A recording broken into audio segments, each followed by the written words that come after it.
Hello, Wayland Middle Schools. Mr. Farley here, and today I'm going to show you how to write equations of lines given specific information.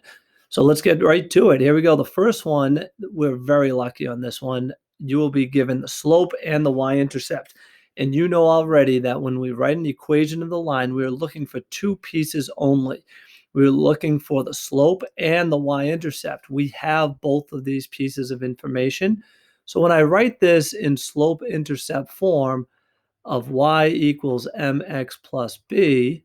That's my form. I'm going to actually make this a little bit thicker for you. There we go. Y equals mx plus b. I am just substituting in for the slope and the y-intercept. Very lucky I can change my slope into -1/8.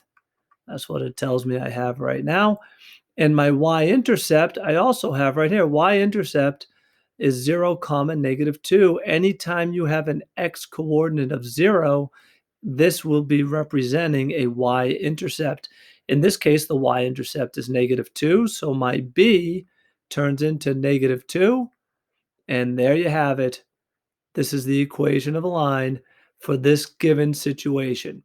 I can clearly see the slope is -1/8, and I can now see that my y-intercept is -2. That's the first one. Second one, once again, we're going to start with y equals mx plus b, slope-intercept form. Let's plug in the information that we know. For this particular problem, we know a slope is -2/3. That's great. And this time it passes through a point -3, -4. Unfortunately, this is not a y-intercept. I know it's not a y-intercept because my x-coordinate is not 0. So this is going to require a little more work.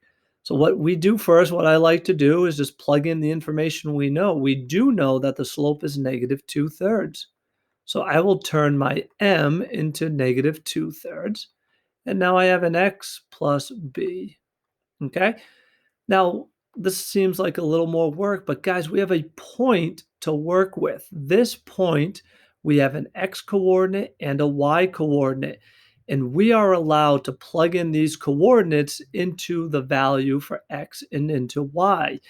We can do that because this point is part of the line that we're trying to write. And because it's a point on the line, that means it's a solution to this equation. So we can plug in y as -4. We can plug in x as -3, do the math, okay, and figure out what b equals. Just for space, I'm going to come up here. If we check this out, I get -4 is equal to, this gives me 6/3, which simplifies to 2. And if I subtract 2 from both sides, b is equal to -6. So guys, now I know the slope and I just found the y-intercept. Therefore, I have the two pieces that will help me write the equation of this line. So that's the second one. And if you think about it, it's a little more work, but we're still looking for the same two pieces. Okay, we want to find the slope. Fortunately, it was given to us in this problem. And we want to find the y-intercept. It is not given to us here, but we can use this point to our advantage, plug it in to solve for b, and now we have it. All right, so y equals -2/3 x minus 6. Third one, we're halfway there. We're going to do 4 of these. So the third one, this time you're given 2 points, okay? And luckily for us, one of these 2 points is a y-intercept. Again, I know this guy's a y-intercept because the x-coordinate is 0. So once again, start with slope-intercept form. Remember, we are looking for two pieces. We're looking for the slope, which is the m, and we're looking for the y-intercept, which is the b. So right here, I know the b is going to be 6. The y-intercept is 6. So I like to write that in like that. Now I'm halfway there. All I need to do is identify the slope. And if you guys remember, if you have 2 points, you should be able to calculate the slope. We know x1, y1, x2, and y2. Use the slope formula to help us. If I do that, I get 6 minus negative 10 over 0 minus 4. Let's just do the math. Minus a negative means plus, so that gives me 16 over negative 4, and everyone knows that simplifies to negative 4. That's my slope.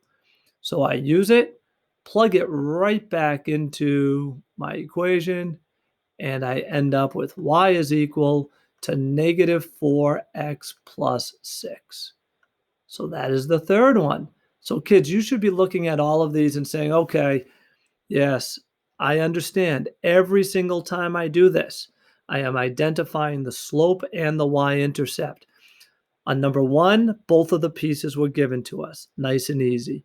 On number 2, the slope was given to us, and then we had to identify the y-intercept by solving the equation. On number 3, the y-intercept was given to us, but then we had to identify what the slope is, and we could use the slope formula that we have learned about in class. Finally, the fourth one here, this time, this is the one that requires the most work. Again, we want slope-intercept form. Again, we're looking for the slope and the y-intercept. Sadly, neither of these provide us the slope nor the y-intercept. Therefore, let's use some of our skills to find this. Let's find the slope. The slope we can use the slope formula, x1, y1, x2, y2. Use it. y2 minus y1 over x2 minus x1. Do the math. That gives me a 1 over negative 8. So I'm going to refer to this as negative 1/8 as my slope. Mr. Robinette and I highly recommend that if you have a negative in the denominator, just move that up top to the numerator. They are equivalent to each other. So do a good job with that. And that gives us the slope. So now all I need is the y-intercept. Fortunately for us, we have 2 points that we can choose, and it does not make any difference which point we choose to plug into this equation, because both of these points are on the line that we are trying to write the equation for. So I'm going to just pick 6, 3. The y-coordinate turns into 3. The x-coordinate turns into 6. And now I'm just going to do the math to figure this out, solving for b, which will become the y-intercept. If I do that, it looks like I get negative 6/8. And I hope you guys agree that negative 6/8 is the same as negative 3/4. And to solve this, I can add 3/4 to both sides. And if I did that, I just figured out what b is. B is my y-intercept. So putting it all together, I put my slope, which is over here, which is negative 1/8 x. I put that together with my y-intercept, which is right here. And kids, I just wrote the equation of the line. And as you can see, this last example requires the most work for sure. But you can do it. You have the tools. You have the tools to find slope using the slope formula, and you have your tools of equation solving and selecting either one of these points. You could have picked either one, and you would have ended up with a y-intercept of 3 3/4. So a job well done. Hope this made sense. Now I think you can move on with the assignment on the rest of your playlist. And as usual, if you guys have any questions, please reach out. Mr. Robinette and I are more than happy to help you at any time. Thanks for listening. Hope you enjoyed it.